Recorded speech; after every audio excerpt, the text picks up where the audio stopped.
Hello CMA foundation के बच्चों, कैसे हैं आप लोग सब। और मेरे प्यारे प्यारे बच्चों, आपकी पढ़ाई अच्छी चल रही है and I hope revision videos आप लोग देख लोगे। ट्रस्ट मी, बहुत ही ज़्यादा लाइक्स मिले मेरे रिवीजन वीडियोस को and it is all because of CMA foundation के प्यारे प्यारे बच्चों और आप लोगों का प्यार है, जिस कारण से वो वीडियो इतना ज़्यादा पॉपुलर हो रहा है। आज जो मैं आपके सामने एक वीडियो लेके आई हूँ, जो रिवीजन वीडियो में लेके आई हूँ, वो है सोल प्रोप्राइटरशिप से रिलेटेड।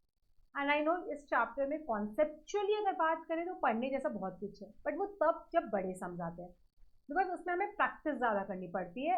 हर एक सम को सॉल्व करने में आधी घंटा लग जाता है बच्चों आराम से। बट वो सीएमए इंटरमीडिएट वाले लेवल पे वो चैप्टर की इंपॉर्टेंस बढ़ जाती है, बिकॉज वहाँ पर प्रैक्टिकल समझाते हैं। But when you talk about CMA foundation level, तो ये चैप्टर अगर आप देखो तो पढ़ाने जैसा इसमें कुछ भी नहीं है, with those adjustments and terminology जो ऑलरेडी आपको पता है। बट इसमें एमसीक्यू बहुत ज़्यादा बन जाती है। अगर आप ध्यान से देखोगे, almost I could make from the past year questions, I could make almost 50 MCQs. Last 10 years में इतने एमसीक्यूज आए हैं। ट्रस्ट मी, एबीसी एनालिसिस में मैंने आपको कहा था, सो प्रोप्राइटरशिप, एनपीओ, इन चैप्टर्स के एमसीक्यू बहुत ज़्यादा आते हैं। प्रॉब्लम इन एमसीक्यू को सॉल्व करने में नहीं होती है, प्रॉब्लम वहाँ होता है कि यहाँ पर हमें पूरा का पूरा चैप्टर तो हमने कुछ प्रैक्टिस किया नहीं है, उसका एक छोटा सा पार्ट वो एमसीक्यू में शिफ्ट कर देते हैं, हम उसको सॉल्व नहीं कर पाते। इसीलिए आपकी हेल्प करने के लिए मैंने सोल प्रोप्राइटरशिप का बेसिकली सिर्फ और सिर्फ एमसीक्यू पार्ट कवर किया है, जहाँ पर मैंने सारे सारे best of all MCQs cover किए हैं, जहाँ पर मुझे लगता है मेरा बच्चा अटकेगा। ट्रस्ट मी, अगर आपने ये एमसीक्यू पार्ट भी सोल प्रोप्राइटरशिप का कर लिया तो आपके लिए ये चैप्टर बहुत आसान हो जाएगा। एंड इस चैप्टर का थोड़ा सा आपको बता देती हूँ, इसमें जनरली हम क्या क्या कवर करते हैं। जब भी हम सोल प्रोप्राइटरशिप का फाइनल अकाउंट बनाते हैं, फाइनेंशियल स्टेटमेंट्स बोलो उसको, we prepare manufacturing account, trading account, profit and loss account and balance sheet. आपको पता है मैन्युफैक्चरिंग अकाउंट हमें क्या बताता है, cost of production. Trading account हमें क्या बताता है, गुड्स जो खरीदे बेचे उसका ग्रॉस प्रॉफिट। पीएनएल अकाउंट हमें क्या बताता है, फाइनली बिजनेस का कितना प्रॉफिट है या लॉस, एंड ये प्रॉफिट एंड लॉस किसको ट्रांसफर किया जाता है, कैपिटल अकाउंट को, in the balance sheet. And this is how the cycle of the sole proprietorship financial statement moves. इसमें बहुत सारे टर्म्स हैं जो यूज होते हैं, like bad debts, provision for doubtful debts, correct, closing stock, opening stock. Closing stock की figure गायब कर देगा, हमें निकालना है। तो ये सारी चीजों को इंस्टीट्यूट किस तरीके से क्वेश्चन पूछता है वो मैंने यहाँ पर प्लॉट किया। अगर आपको याद होगा, बहुत बार आपको ये वर्ड प्रीपेड, आउटस्टैंडिंग, अक्रूड, अनअक्रूड पे डिस्कस किया जाता था। एक बार मैं ये अनअक्रूड, अक्रूड, प्रीपेड और आउटस्टैंडिंग तो मैं चाहती हूँ कि मैं आप लोगों को बता दूं before we start with this concept. खर्चों से रिलेटेड, वन सेकेंड बच्चों, एक्सपेंस से related there is two possibility, या तो आपने खर्चा कम पे किया या आपने खर्चा ज्यादा पे किया। जिस भी सिचुएशन में हो, मान लो मैंने आपसे काम तो करवा लिया बट मैंने आपको पेमेंट नहीं की, for me it is an outstanding expense. And जो चीज मैंने पे नहीं की वो मेरे लिए क्या बन जाती है, लायबिलिटी। इमिडिएटली इसका उल्टा सोचो, करेक्ट, अगर मैंने आपसे काम ही नहीं करवाया बट आपने आपको ज्यादा पेमेंट दे दिया, फॉर एग्जांपल आपने मेरे लिए 12 महीने काम किया बट मैंने आपको 13 महीने की सैलरी दे दी, तो basically I have given you an advance, have given you payment extra, जिसके लिए मैंने अभी तक आपसे काम लिया ही नहीं है। तो ये पैसा जो एक्स्ट्रा आपके पास गया है, वो मेरे पॉइंट ऑफ व्यू के लिए, मेरे पॉइंट ऑफ व्यू से ये क्या बनता है, असेट। ये इंस्टीट्यूट का फेवरेट क्वेश्चन है। Prepaid expenses, outstanding expenses balance sheet के कौन से साइड जाएगा। जनरली आप लोग कंफ्यूज होते हैं, इसलिए मैं बच्चों को कहती हूँ अगर आपको डिफिकल्टी है तो कोई एक पार्ट याद कर लो, एक्सपेंस का आउटस्टैंडिंग बस याद कर लो, उसका उल्टा प्रीपेड, और एक्सपेंस का पूरा उल्टा इनकम में लगा दो। इनकम के पॉइंट ऑफ व्यू से सोचेंगे बेटा, इनकम के पॉइंट ऑफ व्यू से सोचेंगे, इनकम का आउटस्टैंडिंग है या इनकम का प्रीपेड।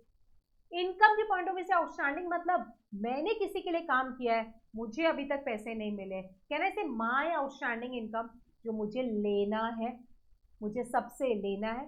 तो जो पैसा मुझे सबसे लेना है वो मेरे लिए क्या हो जाएगा, असेट।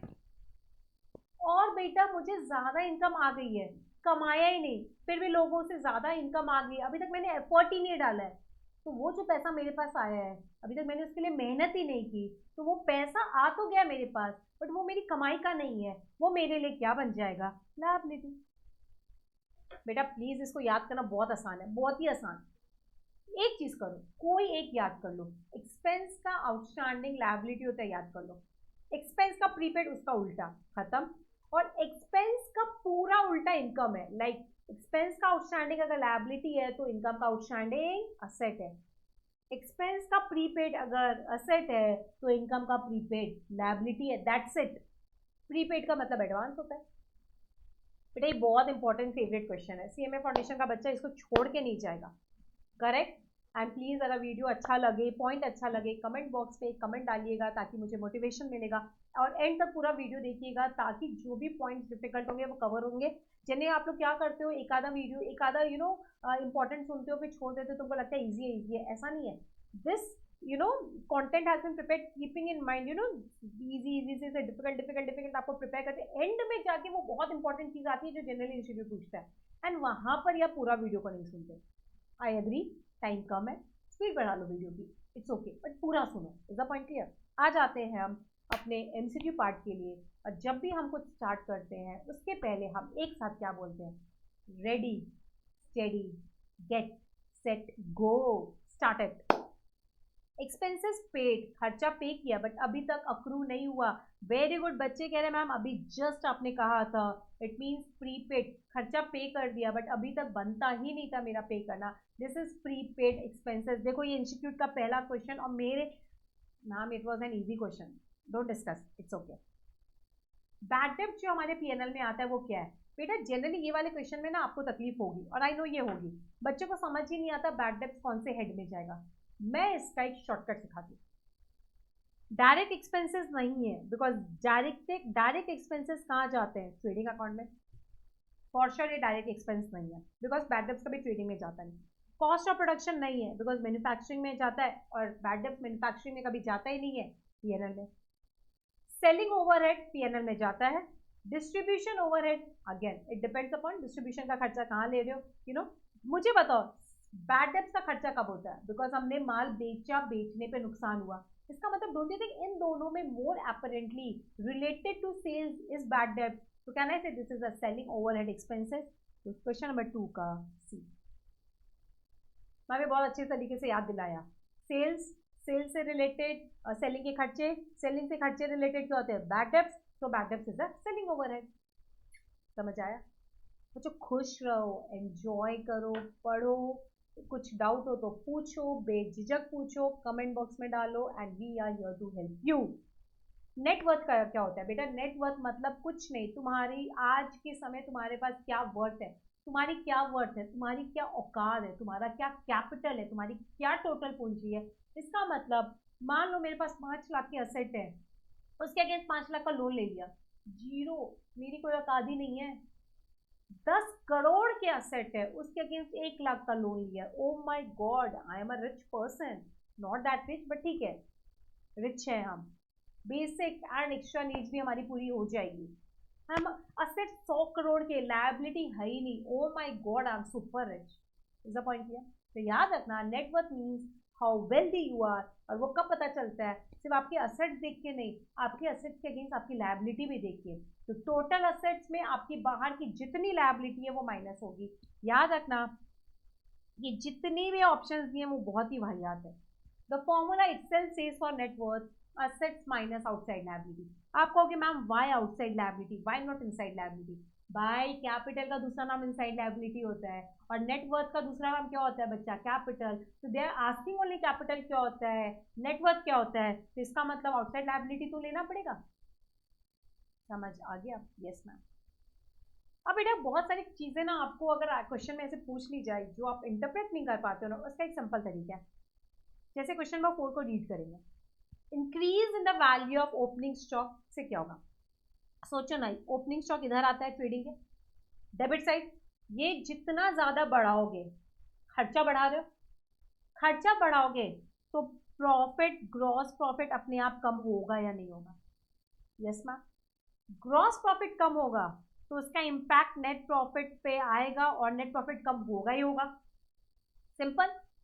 अब देखते हैं क्या दोनों ऑप्शन है क्या? ग्रॉस प्रॉफिट भी कम होगा, नेट प्रॉफिट भी कम होगा। खर्चे बढ़ाने से डेफिनेटली प्रॉफिट कम होता है, और इनकम बढ़ाने से प्रॉफिट बढ़ता है। देखते हैं Increase in gross profit and net profit, long, there is no increase.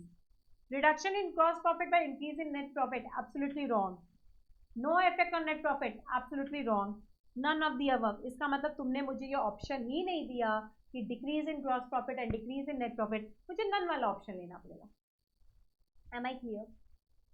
आप देख रहे हो बेटा क्या सिंपल क्वेश्चन है, फिर भी सीएमए फाउंडेशन वाले बच्चे आप इसको क्यों मिस कर रहे हो? शेयर करो मेरे वीडियो को बेटा, बहुत हेल्प होने वाला है. चलो मैम ये वाला क्वेश्चन कैसे करना है? बहुत आसान है बेटा, इसको भी अलग अलग स्टाइल में कर सकते हैं. सिंपल, कैपिटल अकाउंट बना लो. Correct, capital as credit balance. Opening capital कितना है? 30,000. Closing capital 15,000. लॉस हमेशा कैपिटल को कम करता है, होप तुम्हें पता है. कैपिटल को कम करना मतलब डेबिट साइड डालो, कैपिटल को बढ़ाना मतलब क्रेडिट साइड डालो. प्रॉफिट होता तो क्रेडिट साइड, लॉस है डेबिट साइड. ठीक है. ड्रॉइंग्स कैपिटल को कम करता है, डेबिट साइड. क्वेश्चन कह रहा है बताओ हमने साल के बीच में और कितना कैपिटल डाला. इसका मतलब कैपिटल डालेंगे तो इधर की बैलेंसिंग फिगर आएगी ना बेटा. कैपिटल जब भी निकलेगा डेबिट साइड, जब भी बढ़ेगा credit side. The logic is very simple. Capital बढ़ना मतलब क्रेडिट, घटना मतलब डेबिट. माइनस करो 30,000 माइनस 8,000 माइनस 7,000. कुछ गलत लिखा क्या बेटा? 30,000. ओ मैम ये तो पूरा जीरो हो रहा है, तो ऑप्शन इज निल. हमने साल के बीच में कोई कैपिटल इंट्रोड्यूस ही नहीं किया, जीरो बैलेंस आ रहा है. बच्चों समझा क्या?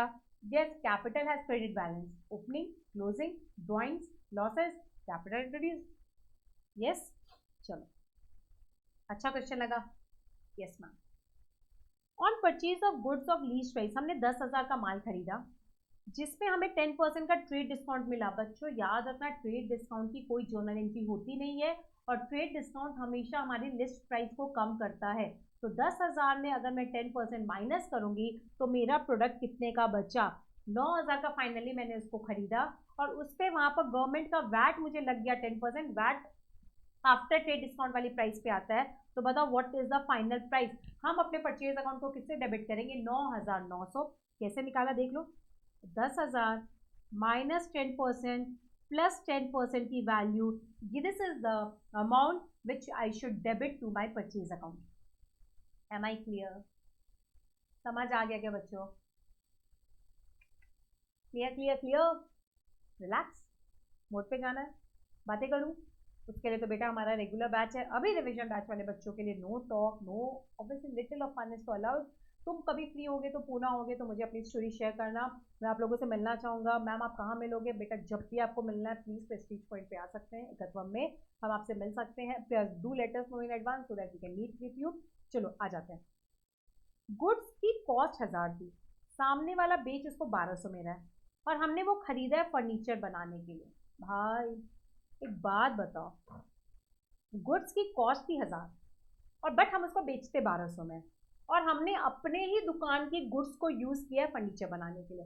याद रखना, हम अपने दुकान की चीज़ें यूज़ करेंगे तो कॉस्ट प्राइस पे यूज़ करेंगे. यस, इसका मतलब सेलिंग प्राइस तो पागल बनाने के लिए दिया है, फर्स्ट थिंग. और अगर हम गुड्स यूज़ करेंगे कॉस्ट प्राइस पे तो ये रूल याद रखना, कॉस्ट प्राइस पे कोई भी चीज़ एंटर करोगे गुड्स से रिलेटेड उसमें परचेज अकाउंट ही यूज़ होता है. मतलब माल खरीदा कॉस्ट प्राइस पे, परचेज अकाउंट डेबिट. माल लेके गए कॉस्ट प्राइस पे, परचेज अकाउंट क्रेडिट. माल विड्रॉ किया बिजनेस से कॉस्ट प्राइस से, परचेज अकाउंट क्रेडिट. चोरी हो गया माल, परचेज अकाउंट क्रेडिट. हमेशा कॉस्ट प्राइस पे अगर गुड्स का आना या जाना है तो परचेज अकाउंट डेबिट होगा आने पे, जाने पे परचेज अकाउंट क्रेडिट होगा. सेल्स अकाउंट यूज नहीं होगा बिकॉज सेल्स अकाउंट तभी यूज होता है जब सेलिंग प्राइस का इंप्लीकेशन आता है. क्वेश्चन कह रहा है which account has to be credited? Purchase account will be credited with ₹1,000. This is a very important MCQ. Do not forget on this part. Am I clear? Clear, fantastic, super. चलो हमने 3 लाख का माल बेचा. Okay, 1/3 profit कमा रहे हैं हम cost. बेटा क्या करो, इंस्टीट्यूट हमसे इतना कॉस्ट खेलता है ना, हम परेशान हो जाते हैं. Cost of goods available for sale 5 lakh. बेटा आपको मैं कॉस्ट ऑफ गुड्स का फॉर्मूला एक बार बता दूं क्या? इसका मतलब बच्चा opening stock plus purchases minus closing stock. इसका मतलब ये होता है ओपनिंग ऐड हो चुका, परचेज ऐड हो चुका, क्लोजिंग माइनस हो चुका, this is COGS, cost of goods sold. मेरा कॉस्ट ऑफ गुड्स सोल्ड कितना है? 5 लाख। परचेज मेरी कितनी की है? 1 लाख। बेटा इसमें इतनी मेहनत करने की जरूरत नहीं है, इसका एक तरीका शॉर्टकट मैं आपको सिखा दूँ। आपके पास COGS है? COGS है या नहीं है? कॉस्ट ऑफ गुड्स में opening stock plus purchases minus closing stock हो रखा है। आपके पास सेल्स है? सेल्स है मैम। क्वेश्चन कह रहा है कितना प्रॉफिट हम कमा रहे हैं? 1/3 ऑन कॉस्ट। इसका मतलब 100 रुपया अगर कॉस्ट प्राइस है, 1/3 का मतलब क्या होता है बेटा? 33.5%। ये फिर से लिख देती हूँ, देखो ना बेटा, कॉस्ट प्राइस अगर 100 है, प्रॉफिट कितना है? 33.3333। तो बताओ मेरा सेलिंग प्राइस कितना है? 133.333। सेलिंग प्राइस अगर 3 लाख है, तो बताओ हमारा प्रॉफिट कितना है? 3 लाख इंटू 33.33333 डिवाइडेड बाई 133.33333। तो बेसिकली हम प्रॉफिट कमा रहे हैं 75,000 का। अब ध्यान से देखो, 3 लाख की सेल्स में अगर हम प्रॉफिट माइनस कर देंगे 3 लाख माइनस 75,000, तो हमारा कितना आएगा? 2,25,000। और हमारा ऑलरेडी स्टॉक कितने का है? 5 लाख। तो बताओ what is the correct answer? 2,75,000। समझा क्या? कुछ नहीं किया। Cost of goods available for sale, जितना माल कॉस्ट ऑफ गुड्स मेरा टोटल कितना था? 5 लाख। हमारा सेल्स कितना था? 3 लाख। 3 लाख में अगर आप प्रॉफिट माइनस कर दोगे तो this will be 2,25,000 of the mall available for sale. और टोटल माल कितना क्वेश्चन बता रहा है? 5 लाख। 5 लाख में आप 2,25,000 माइनस करो, आपका स्टॉक कितना आ जाएगा? 2,75,000। Am I clear? Am I clear? समझ आ गया क्या बच्चों? Yes. Next, amount set apart to meet the loss of bad डेप्ट। कुछ प्रॉफिट हम ब्लॉक कर देते हैं, अलग कर देते हैं, ताकि फ्यूचर का बैड डेप्ट अगर हुआ तो एकदम से लॉस ना दिखने मिले। उसको क्या बोलते हैं? प्रोविजन। 9 का है। प्रीपेड एक्सपेंसेस क्या होते हैं? These are my asset shown under the heads loans and advances. याद रखना, असेट होता है, लोन्स एंड एडवांसेस के हेड में जाता है। ये बैलेंस शीट का असेट साइड बात हो रहा है। पहली बात, ये एक्सपेंस होता नहीं है, लायबिलिटी होती नहीं है, इन्वेस्टमेंट होता नहीं है। देखो ना कितने फुद्दू ऑप्शन दिए, देखने की भी जरूरत नहीं थी। विच of the following will appear in balance sheet? Balance sheet में या तो असेट आएगा या लायबिलिटी। खर्चे और इनकम तो आते नहीं, ये नहीं आएगा। वेजेस डिडक्टेड नहीं आएगा, वेजेस नॉट ड्यू कोई खाता ही नहीं है। Outstanding wages because it is my liability, liability balance sheet में आता है। Which one is an appropriation of profit? Appropriation of profit का मतलब आपने पढ़ा नहीं होगा, जनरली ये पार्टनरशिप का क्वेश्चन है। पीएनएल के बाद अगर कोई खर्चा दिखे, generally capital on interest of partner, interest on drawing, salary to partner, ये सब एप्रोप्रिएशन में जाते हैं। बाकी रूटीन के खर्चे जितने भी बिजनेस के वो पीएनएल में जाते हैं। क्वेश्चन को देखो, विच of the following is an appropriation in profit? इनमें से कौन पीएनएल एप्रोप्रिएशन में जाता है, ये बताओ। प्रोविजन फॉर टैक्स कहाँ जाता है? पीएनएल में। प्रोविजन फॉर डाउटफुल डेब्ट पीएनएल में। प्रोविजन फॉर डेप्रिसिएशन ये तो जाएगा बैलेंस शीट में, मतलब डेप्रिसिएशन की एंट्री जाएगी पीएनएल में और ये जाएगा बैलेंस शीट में। ऐसे जाने को ये दोनों बैलेंस शीट में जाता है, बट एंट्री भी पीएनएल में जाती है। तो नन ऑफ द अबव, सीधा सा बात है, नन ऑफ द अबव। अब बैलेंस शीट में जाता है या पीएनएल, उस मैटर पे अपना दिमाग मत खराब करो। Because provision for tax profit को कम करता है, बैलेंस शीट की लायबिलिटी को। प्रोविजन फॉर डाउटफुल डेब्ट प्रॉफिट को कम करता है, बैलेंस शीट की लायबिलिटी को। एक प्रोविजन फॉर डेप्रिसिएशन, डेप्रिसिएशन को बुक करके प्रॉफिट कम करता है, अगेन बैलेंस शीट की liability side. Am I clear? Yes. Balance sheet क्या शो करता है? ऑब्वियसली ये रटा हुआ है, financial position of the entity as on. Check कर लो, financial position of the entity as on. For नहीं लगेगा, लेजर अकाउंट नहीं है, नन ऑफ द अबव, मतलब कुछ भी फुद्दू सा ऑप्शन दे देगा इंस्टीट्यूट। यार ये क्या है? द करेक्ट आंसर है financial position of the business on a particular day. Ma'am ये 13 के पूरे क्वेश्चन ना क्लियर, कुछ लोड ही नहीं है, लगा ही नहीं कि आपने कुछ पढ़ाया। It was so simple, it went in A easy flow. बस ऐसे ही चले जाएगा बेटा, टेंशन ही मत लो। मैम ये सब पार्ट ना हमें समझता नहीं बेटा, कुछ नहीं किया करो, एक रफ ट्रेडिंग अकाउंट बना लिया करो, कच्चा। सेल्स बस लिख दो, आपको ये पता होना चाहिए क्रेडिट या डेबिट भाई। इसलिए मैं अपने रेगुलर बैच में एक आधा बड़ा सम करवाती हूँ बच्चों को। जनरली बहुत सारे लोग नहीं कराते इंडस्ट्री में, बट मैं करवाती हूँ बिकॉज जब बच्चे बड़े सम से फेमिलियर रहते हैं ना, एमसीक्यू बहुत ईजी होता है। But since it's a revision batch, I can't take a full fledged question assuming पहले कहीं से पढ़ रखा है, इसलिए ऐसा शॉर्टकट अप्लाई करते हैं। Just give me a thumbs up, are you all enjoying it? Yes, come back. Purchase इधर जाएगा 11,90,000, opening stock 3,30,000, GP 50% on cost है। बेटा जब भी जीपी कॉस्ट में हो तो उसको सेलिंग प्राइस में कन्वर्ट करो। Selling cost price 100, profit 50, selling price 150, इसको आप 100 मानो तो बताओ परसेंटेज कितना आएगा? मैम आपने ये क्यों कन्वर्ट किया? बेटा अगर नहीं करती, हमारे पास कॉस्ट पूरे कहाँ है? हमेशा इस कॉस्ट का मतलब होता है सीओजीएस, और सीओजीएस तभी पॉसिबल है निकालना जब ओपनिंग, परचेज, क्लोजिंग तीनों है। क्लोजिंग तो खुद क्वेश्चन में मिसिंग है, हमें ही निकालना है। इसका मतलब ये परसेंटेज के लिए पूरा डेटा अवेलेबल ही नहीं है। और सेल्स के लिए सिर्फ सेल्स चाहिए, उससे डायरेक्ट जीपी निकल सकता है। आपको पता है ना जीपी निकालने के दो वे है, या तो सीओजीएस से निकालो या सेल्स से निकालो। बट सेल्स के लिए कोई और फिगर नहीं चाहिए, सिर्फ सेल्स चाहिए। सेल्स हमारे पास है, इसलिए कन्वर्ट किया 100 इंटू 50 डिवाइडेड बाय 150, ये आएगा 33.3333%। जल्दी से 18 लाख का 33.3333% करेंगे, ये आ जाएगा 6 लाख। निकालो बैलेंसिंग फिगर, स्टॉक को दे देना, closing stock, opening, purchase, GP, sales, gross profit. Sorry, I repeat, something went wrong. Opening, purchases, gross profit, sales, closing stock, set format है। 3,30,000 प्लस 11,90,000 प्लस 6 लाख माइनस ये आएगा 3,20,000। क्या बच्चों समझा क्या मेरे बंधु? क्या छोटे छोटे बच्चे समझा क्या आपको? यस, तो ऑप्शन इज 14 था ये। बच्चे कह रहे मैम क्लियर। बस करना, मैं आपको तरीके सिखा रही हूँ, आते तो होंगे बट एग्जाम से पहले ये तरीका और इम्प्लीमेंट कर लो और आसान हो जाएगा। Man when profit is 25% on cost price, cost price को 100 मानो, प्रॉफिट 25, तो सेलिंग प्राइस क्या बनेगा? 125। Find such profit on selling price, मतलब सेलिंग प्राइस को मानना पड़ेगा 100। एक बच्चा कह रहा है मैम डिट्टो डिट्टो कंसाइनमेंट की इस टाइप की पैटर्न है। ये वाला क्वेश्चन इंस्टीट्यूट का फेवरेट है, एक तो पूछेगा, देख लेना। निकालो कितना होगा? 100 into 25 divided by 125, cross multiply किया, 20% इज द आंसर। अरे बच्चा मैंने कितनी बार बोला है, जिस पे पहले बेस्ड है उसको 100 मान लो, फिर जिस पे बाद में बेस करवाने वाले उसको 100 मान लो। Simple, as simple. समझा? Yes ma'am. बच्चे कह रहे मैम हम नहीं करेंगे, क्यों? फिर से देखो क्या आ गया हमारे साथ। अरे यार तुम बड़ा जल्दी घबराते हो, मेरे होते क्यों घबराते हो?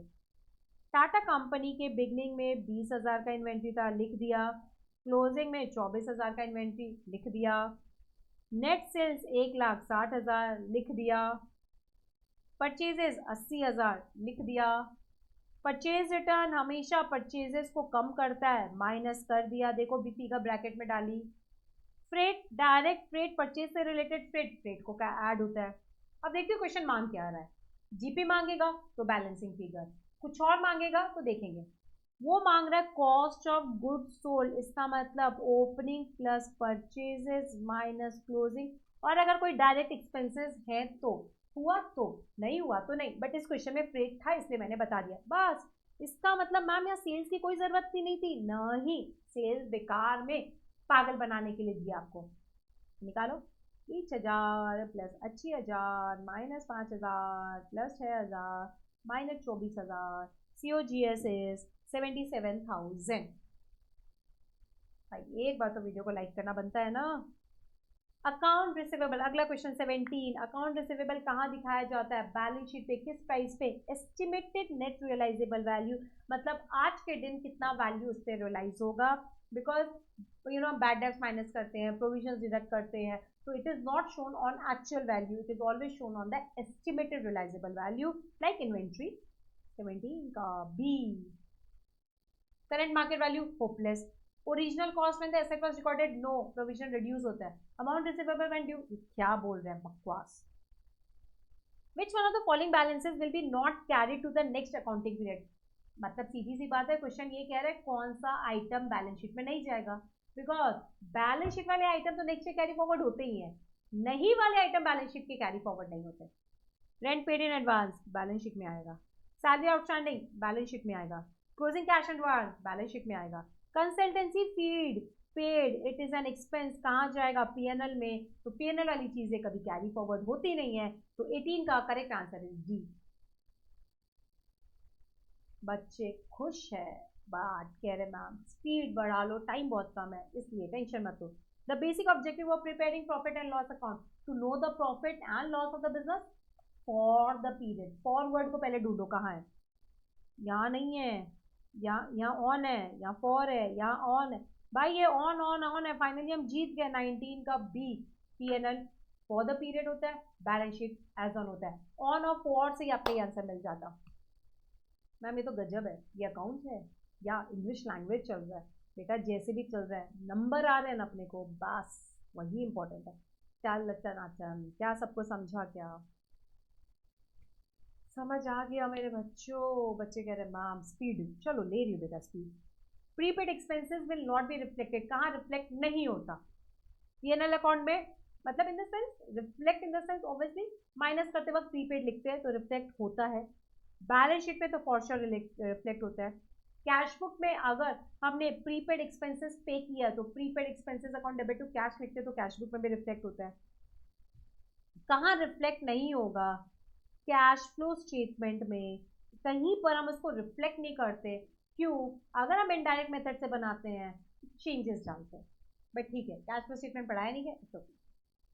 नेटवर्थ क्या होता है? अभी जस्ट बताया था, total assets over total liability is the most best available option. ऐसे तो टोटल लायबिलिटी में हमेशा कौन सी लायबिलिटी ली जाती है? आउटसाइड, बट यहाँ पर आउटसाइड लायबिलिटी लिखा नहीं है और टोटल एसेट का एक ही ऑप्शन दिया है, तो झक मार के मुझे यही वाला ऑप्शन लेना पड़ा। I was not left with any choice. Fix asset वाला तो ऑप्शन एकदम बेबुनियाद था, लॉन्ग टर्म शॉर्ट टर्म का तो कोई रिलेशन ही नहीं था। क्या मैं एक बात बोलूँ बेटा, आधे से ज्यादा ऑप्शन तो एकदम इरेलेवेंट होते हैं, please just use this brain. चलो, which of the following are the characteristic of bad debts? Bad debts की कौन कौन सी खूबियां बताओ? It is a definite loss, पक्का डूब गया, डेफिनेट है। It is shown in PNL, obviously PNL में जाता है। ऑब्वियसली जो डूब गया उसका कभी प्रोविजन नहीं बनाते, जो मर गया उसमें क्या आप वापस पैसा डालोगे जिंदा करने के लिए? हाँ, बीमार है, लटपटा गया है, तब हम उस पर मेहनत करते हैं बेटा, पर जो पक्का ही डूब गया है उसके ऊपर तो कोई पॉइंट नहीं है। तो बैड डेब्ट्स, मर चुका, कंप्लीट लॉस, उस पर कभी एक्स्ट्रा प्रोविजन नहीं करते। तो all the given option is the correct answer. So the answer of 22 will be D, all the given option. Am I clear बच्चों? यस। ये क्वेश्चन देखो बहुत सिंपल है। गुड्स कितने में परचेज किया? 10,000, उसमें हमें 500 का ट्रेड डिस्काउंट माइनस कर दो, तो बताओ आपकी परचेज प्राइस कितनी है? 9,500 फिलहाल। बट अगर आपने जल्दी पेमेंट किया तो आपको फ्यूचर में 5% का कैश डिस्काउंट मिलेगा। बेटा कैश डिस्काउंट तब आएगा जब आप पेमेंट करोगे, जब आप पेमेंट नहीं कर रहे हो तो कैश डिस्काउंट का कोई लेना देना नहीं है। तो जब मैं माल खरीद रही हूँ तो इसका मतलब मैं घर पे आके बुकिंग क्या करूंगी? Purchase account debit to creditors, कितने से? 9,500।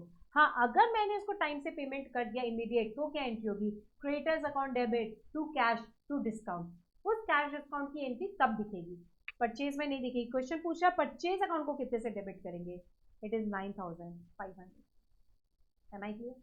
ट्रेड डिस्काउंट की एंट्री नहीं होती है और कैश डिस्काउंट का इम्पैक्ट जब दिखता है जब आप कैश पे कर रहे हो। जब आप कैश पे कर रहे हो तब आपको कैश डिस्काउंट का इम्पैक्ट दिखेगा, अदरवाइज कैश डिस्काउंट का इम्पैक्ट कैसे दिखेगा? चला आगे। मैम हमको ये पसंद ही नहीं आता। भैया क्या है, बहुत आसान है। 90,000 की परचेज, 80,000 की सेल्स, यहाँ तो और आसान कर दिया, सीधा सीधा 20% ऑन सेल्स तुमको दे दिया, और क्या चाहिए बेटा? 80,000 का 20% निकाल लो।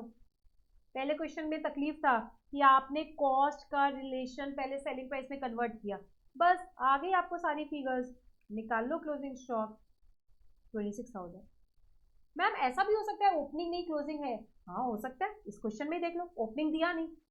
मैम ऐसा हो सकता है एक ही लेजर में दो फिगर बैलेंसिंग फिगर? नहीं हो सकता।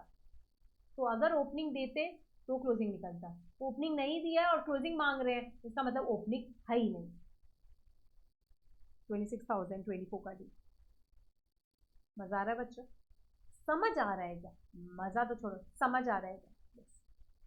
प्रोविजन फॉर डिस्काउंट, बेटा प्रोविजन ऑन डेटर्स नहीं मांग रहा है, provision for discount on debtors.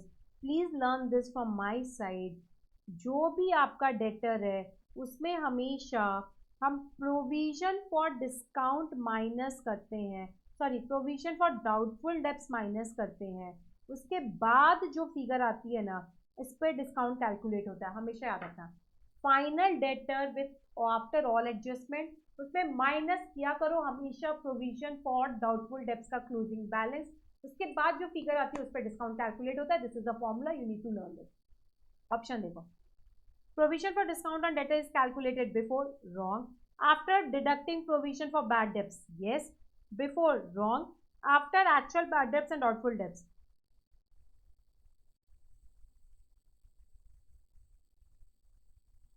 बेटा 25 का डी भी हो सकता है आप, बट यहाँ एडिंग लिखा है, सॉरी डिडक्टिंग होना चाहिए, ये भी नहीं है। डिडक्टिंग होता ना तो हो जाता है, सॉरी अच्छा हुआ मैंने पढ़ लिया। आफ्टर एडिंग बैड डेब्ट्स कभी ऐड नहीं होता है, is a point clear. The most effective option is option 25 का डी। बेटा आधे से ज्यादा ऑप्शन तो इतने बकवास दे रहे ना, पूछो मत क्या करें हम इंस्टीट्यूट का। सीएमए फाउंडेशन में तो कोई गुंजाइश नहीं है कि आप पेपर खराब करो। 26 the bad debts written off as bad, पहले हमने किसी को बैड डेब्ट्स डिक्लेयर कर दिया था, एंट्री बोलो क्या होगी, बैड डेब्ट्स टू डेटर, ठीक है ma'am. Subsequently collected by proprietor, proprietor ने कलेक्ट कर लिया कोई बात नहीं और अपने पास रख लिया कोई बात नहीं, बट मैं बैड डेब्ट्स रिकवर्ड की एंट्री बता देती हूँ। एंट्री होती है cash account debit to bad debts recovered. अब आगे देखिए क्वेश्चन क्या बोला है। अब क्या अकाउंटिंग ट्रीटमेंट बिजनेस को करना चाहिए अगर ओनर ने बैड डेब्ट्स रिकवर अपने पास रख लिया? तो बेटा अगर रिकवर किया पैसा ओनर ने अपने पास रख लिया तो बेसिकली ये बोल सकते हैं ना, बैड डेब्ट से जो पैसा आया ओनर ने निकाल लिया अपने लिए, तो क्या एंट्री होती है, drawings account debit to cash. But दो ना अलग एंट्री करके, बिकॉज प्रोप्राइटर तो बिजनेस में कैश लेके ही नहीं गया, एक एंट्री करनी हो तो क्या करेगा, cash debit cash credit cut गया, ड्रॉइंग्स अकाउंट डेबिट तो बैड डेब्ट्स रिकवर्ड, ढूंढो। ड्रॉइंग डेबिट एक ही है, बैड डेब्ट्स रिकवर्ड वाला ऑप्शन सिर्फ एक ही जगह है, ड्रॉइंग डेबिट दो जगह है बट पहले जगह डेटर है, ये पॉसिबल ही नहीं है, बैड डेब्ट्स रिकवर्ड ही आएगा। पर याद रखना जब भी डूबा हुआ पैसा आता है डेटर को हिट नहीं करता। Am I clear? चलो next. Goods worth ₹5,000 supplied eight N invoice price 20% above cost, तो 5,000 में हमने 20% बढ़ा लिया, 6,000 आया और उसमें हमें 10% का डिस्काउंट किया, माइनस कर दो तो कितना आएगा 5,400। 5,000 plus 20% minus 10%, as simple as it is. आगे फाइनेंशियल स्टेटमेंट में क्या कंसिडर नहीं होता है, इस टाइप के क्वेश्चन में सारे ऑप्शंस देखने पड़ते हैं, देखते हैं क्या कंसिडर नहीं होता है। Asset express in monetary terms आता है, liability express in monetary terms आता है, only assets expressed in non monetary terms, okay, but यहाँ सिर्फ ओनली लिख दिया वर्ड के साथ, ऐसा थोड़े है। लायबिलिटी भी नॉन मॉनेटरी नहीं आती, तो more better option is asset and liability both expressed in non monetary term, so the correct answer will be D। सिर्फ आप एक ही नहीं ले सकते, आपको दोनों लेने पड़ेंगे, दोनों ही नॉन मॉनेटरी वाले नहीं आते। समझ आ गया बेटा? I can't do anything, I know थोड़ा सा टॉपिक आपको बोर जाता है, but this is a revision batch, थोड़ी से 10 दिन 15 दिन की बात है, लग के पढ़ लेंगे अपन। चलो, a firm purchase goods costing ₹1 lakh, he sold goods costing 50,000 at 75,000, remaining they sold to a customer, remaining कितना बचा 50,000 to a cooperative society at the same GP as in the case of direct sale, और उसमें क्या कम कर दिया, less 20%। बहुत difficulty है, ध्यान से देखो। 1 लाख का माल था,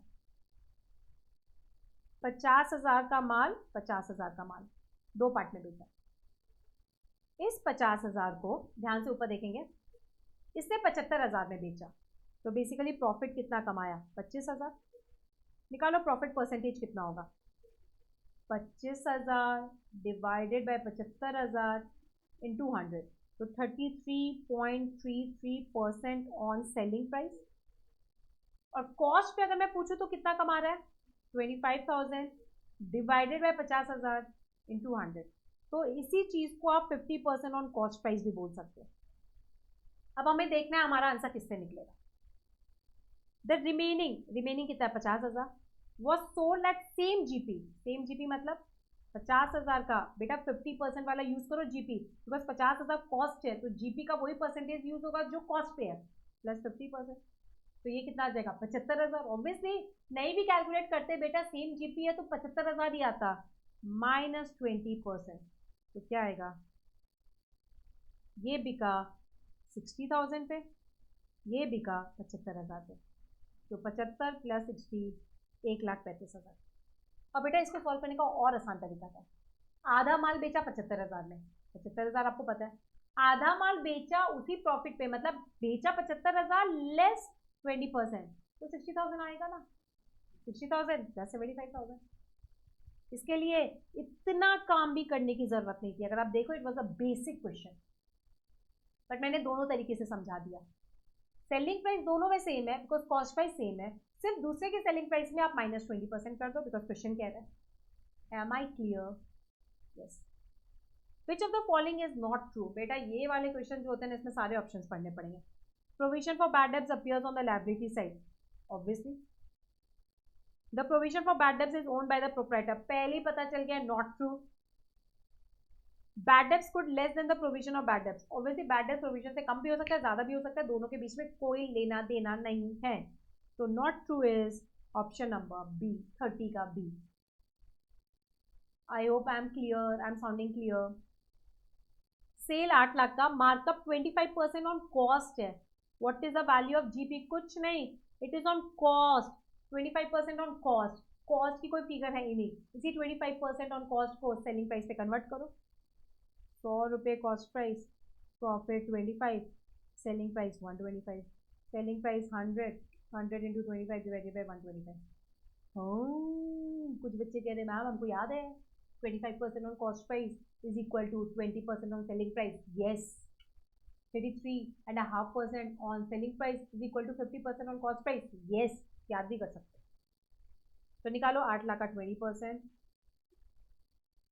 ये हो जाएगा 1,60,000। Am I clear? मजा आ गया क्या बच्चों? Easy. Closing balance of WIP, closing balance किसी भी चीज का होगा, work in progress is always your asset balance sheet. GP किसका डिफरेंस होता है?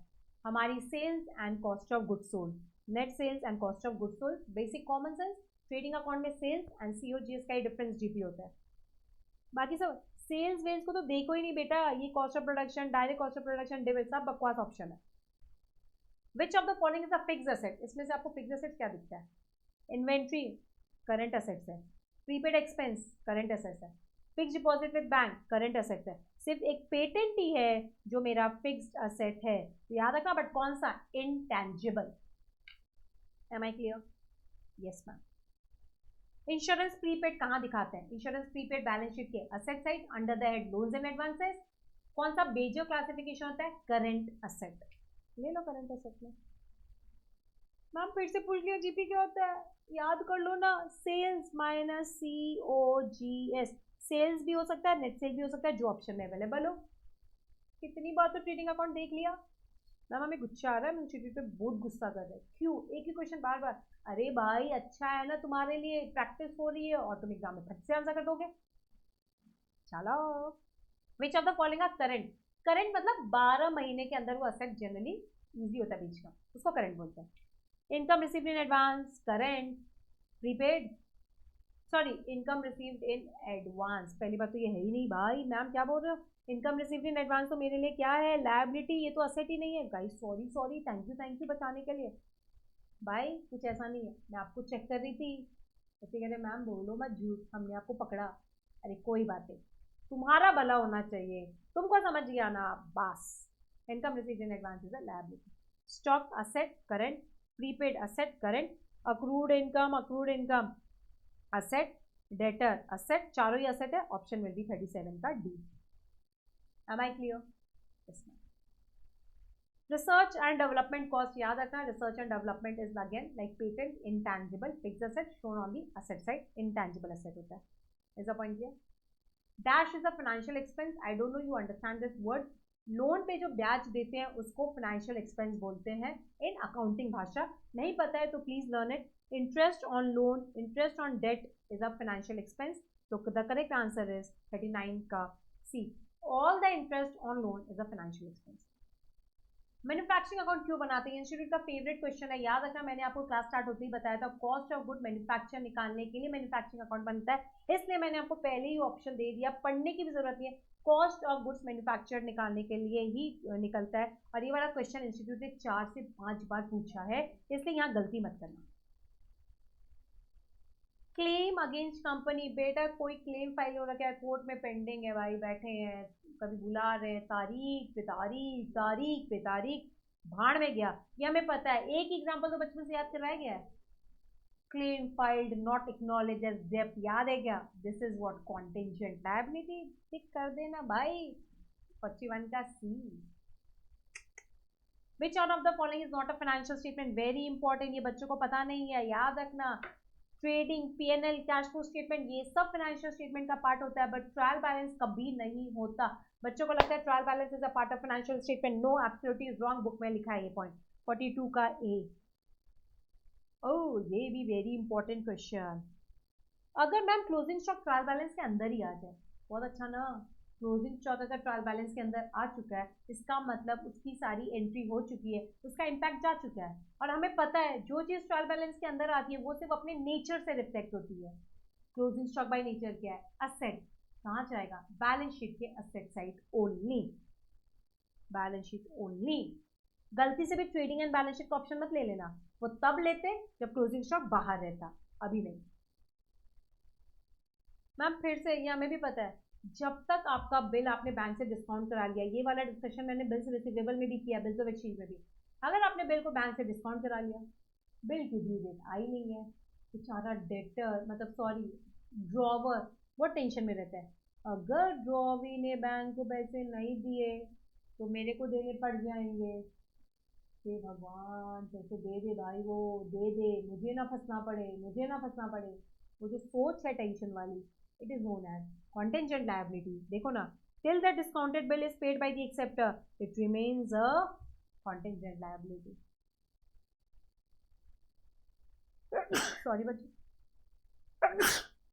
आई होप बेटा ये स्टोरी याद रहेगी, ये स्टोरी बहुत याद रखने की जरूरत है, ये बार बार इंस्टीट्यूट के फेवरेट क्वेश्चन है। Which of the following is not a paper transaction, paper transaction का मतलब है बिल नहीं मिलता, उसका सपोर्टिंग नहीं होता, तो देखेंगे। Bad debts written of, debtor से हमें कंफर्मेशन आ जाती, डिस्काउंट रिसीव हम डेटर से कंफर्म ले सकते हैं, कैश स्टोलन फ्रॉम ऑफिस हम उसका वाउचर बना लेते हैं, बट डेप्रिशिएशन का कोई डॉक्यूमेंट नहीं होता, it is a rule which companies to companies vary, but अगर sorry partnership to sole proprietorship varies, company में कंपनीज एक्ट का लग जाता है, इसलिए वहां पर वो कंपनीज एक्ट में लिखा हुआ है, बट प्रैक्टिकली इसका कोई पेपर ट्रांजैक्शन नहीं होता, दो लोग इन्वॉल्व नहीं होते, तो the charge for depreciation is the correct answer, 45 का A। am I clear? हाँ, which of the following is correct? अब देखो इन लोगों ने ना एक ही इक्वेशन को अलग अलग पूछ लिया, चेक करेंगे कैसे करना है, मैं यहाँ लिख देती हूँ, opening plus purchases minus closing is COGS। अब आप प्लस माइनस देखो कहाँ फिट हो रहा है, COGS को इधर रहने देंगे, ठीक है, ओपनिंग अगर उधर जाएगा तो माइनस, ठीक है, परचेज भी माइनस होना चाहिए, ये ऑप्शन रॉन्ग, और क्लोजिंग में माइनस का साइन रहना चाहिए, ये ऑप्शन रॉन्ग। दूसरा, परचेज वहीं रखो, COGS अगर शिफ्ट करोगे तो माइनस का साइन, ये ऑप्शन भी रॉन्ग। COGS में क्लोजिंग उधर शिफ्ट करेंगे प्लस का साइन, ओपनिंग उधर शिफ्ट करेंगे माइनस का साइन हो रहा है, और आपका प्लस परचेज बचेगा, तो this is the correct answer. मतलब नॉर्मल इक्वेशन आपको पता है, सिर्फ उसमें इधर उधर चेंज करो, प्लस माइनस का मूवमेंट करो, माइनस है तो उधर जाने पे प्लस, प्लस है तो इधर आने पे माइनस, ये करके देखो आंसर मिल जाएगा। आखिरी पड़ाव पे है बच्चे, एकदम बच्चे कह रहे मैम बस मजा ही आ गया। Opening stock 50,000, closing stock 20,000, sales 2,40,000, profit margin 20% on cost दे दिया। मैम हमें इंस्टीट्यूट को बहुत गुस्सा आता है, एक तो परचेज भी नहीं दिया और ऊपर से हमें परसेंटेज कॉस्ट पे दे रहे हैं। हम कैसे निकालेंगे? निकालेंगे ना भाई, सेलिंग प्राइस में कन्वर्ट कर लेना। 100 पे 20 तो सेलिंग प्राइस 120, सेलिंग प्राइस 100 तो 100 इंटू 20 डिवाइडेड बाई 120, 16.667% इंटू 2,40,000, ये आएगा, एक मिनट रुको, 2,40,000 इंटू 16.667%, ये आएगा 40,000। बस कोई बात नहीं, इंस्टीट्यूट आपके साथ गेम खेल रहा है तो आप घबरा क्यों रहे हो? हमारे पास हर गेम का तोड़ है, हर प्रॉब्लम का सॉल्यूशन है। 2,40,000 प्लस 40,000 माइनस 90,000, ये आएगा 1,90,000। Here we go, here we go, हो गया ना? भरोसा रखो, तरीके पे फॉलो करो, सब इजी है। In case of sole proprietorship ये बहुत इंपॉर्टेंट है, इनकम टैक्स। इनकम टैक्स याद रखना, it is always treated as proprietor's personal expense. Pay भी हो रहा है फर्म से तो एंट्री इनकम टैक्स की ये होती है drawings account debit to cash. ये प्लीज याद रखना, अगर सोल प्रोप्राइटरशिप के केस में प्रोप्राइटर का टैक्स पे हो रहा है, बुक ने और इंस्टीट्यूट ने सब जगह क्लैरिफाई किया गया है, प्रोप्राइटर का टैक्स अगर फर्म से पे हो रहा है, it is treated as personal expense of proprietor paid in firm. Am I clear? तो the option is treated as proprietor's personal expense, entry ये होती है। लास्ट दो सम। मैम पहले 50 सिखाओ ना, 50 बोलो ना, हमें आता है ऑब्वियसली। प्रॉफिट एंड लॉस क्या शो करता है? प्रॉफिट, पीएनएल अकाउंट क्या शो करता है? प्रॉफिट एंड लॉस ऑन या फॉर? फॉर, सिर्फ फॉर ढूंढो, फॉर। ऑन नहीं, ऑन नहीं, नहीं फॉर। देखो आंसर मिल गया 50 का। ए मैम ये वाला निकालो यार, जीपी निकालने को बोल रहा है, कोई टेंशन नहीं। Purchase 15,20,000, wages and salary, wages का नाम पहले रहेगा तो ट्रेडिंग में जाएगा, सैलरी का नाम पहले होता तो पीएनएल में जाता। रटा है ना बचपन में? ये क्या हो गया? 2,10,000, sales 21,60,000, opening stock 2,08,000, closing stock 2,20,000, audit fees PNL में जाएगा, यहाँ थोड़े जाएगा, इनडायरेक्ट एक्सपेंसेस है। 21,60,000 प्लस 20,20,000 माइनस 20,80,000। मैंने कुछ गड़बड़ जीरो बैठा दिया भाई, रुको रुको रुको, जीरो के मामले में जरा ध्यान से आप भी करो, गड़बड़ हो गया। मैम आप क्या जीरो लिखते हो ना, आपको ही समझता, ऐसा नहीं बोलो यार, बच्चे अच्छी हैंड राइटिंग है मेरी। 2,10,000, तो जीपी मेरा आ रहा है 4,42,000। अरे क्या हुआ, फास्ट फास्ट जीरो बैठा दिया, बट तुम्हें मेरी फीलिंग समझ आ रही है, तुम्हारे पास तो फिगर्स यहाँ है ना, तो मेरे राइटिंग को क्यों देखते, मजाक बनाते हो। वेजेस एंड सैलरी, वेजेस पहले ट्रेडिंग में, सैलरी एंड वेजेस होता ये पीएनएल में जाता। Ma'am 50 questions covered in 50 minute. ये देखो बेटा, 50 भी नहीं 48, बट चलो 50 बोलती तुम्हारे लिए। एग्जाम में आपको भी 50 क्वेश्चन मिलते हैं और आपको 1 घंटे का टाइम मिलता है, 60 मिनट। मैंने तो यहाँ किया भी, समझाया भी, एक्सप्लेन किया, तब जाके मेरे को तब भी 50 मिनट नहीं लगे।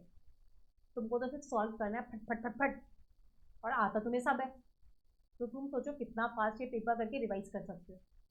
बस कॉन्फिडेंस आप में होना चाहिए बेटा, उसके लिए तो आप बिल्कुल भी टेंशन नहीं लो, और आपको पता है आप कॉन्फिडेंट हो, बिकॉज आपके पास मोस्ट इंपॉर्टेंट चैप्टर्स के वीडियोस एंड एमसीक्यूज कंटेंट वॉन्टेंट सब पहुंच रहा है। It's not only account, you getting it for maths and law also, and eco का भी साडा सर का मिल जाएगा, मैथ्स का प्रणय का मिल रहा है, लॉ का आपको सतीश सर का मिल रहा है, एंड ऑब्वियसली मेरा और स्नेहा मैम का तो मिल ही रहा है। बच्चे कहते हैं मैम आप आते वीडियो में ये क्यों नहीं कहते हो myself C S Neha. अरे भाई दिख रहा है ना, एंड एवरीबडी नोज मी, मतलब तुम बच्चों से, बच्चे मेरे सेमे के बच्चे मेरे बहुत क्लोज है, सबको पता है, ठीक है, इट्स ओके। चलो कमिंग टू द पॉइंट, ये वीडियो आपको किधर मिलेगा? सीए विजय साडा सर के यूट्यूब चैनल में अंडर माई प्लेलिस्ट जाना, आपको CMA foundation, CMA inter, CMA final के सारे वीडियोस मिलेंगे जो हमने प्रॉमिस किया रिवीजन में देने का, एंड ट्रस्ट मी बहुत बहुत हेल्पफुल टर्न अराउंड होगा वो वीडियोस आपके लिए। एंड फिर भी कुछ डाउट हो कमेंट बॉक्स में लिखिएगा, अच्छा लगे तो प्लीज़ एक बार तो लिखिएगा मैम अच्छा लगा, बहुत सारे डाउट्स क्लियर हुए, सो दैट मोटिवेशन मिलता रहता है फैकल्टीज़ को, हम और वीडियोस बनाना चाहेंगे। तुम्हारा कंसर्न एरिया भी हमें बताओ ताकि हमें आइडिया लगे exactly what are you looking forward from us before the exams. And इसका PDF ऑब्वियसली हमारे टेलीग्राम चैनल में मिल जाएगा। टेलीग्राम चैनल का लिंक हमने दिया है। Join our Telegram channel, spread this videos more and more, and अगर पसंद आया एक बार लाइक ज़रूर कर देना। थैंक यू सो मच बच्चों, थैंक यू।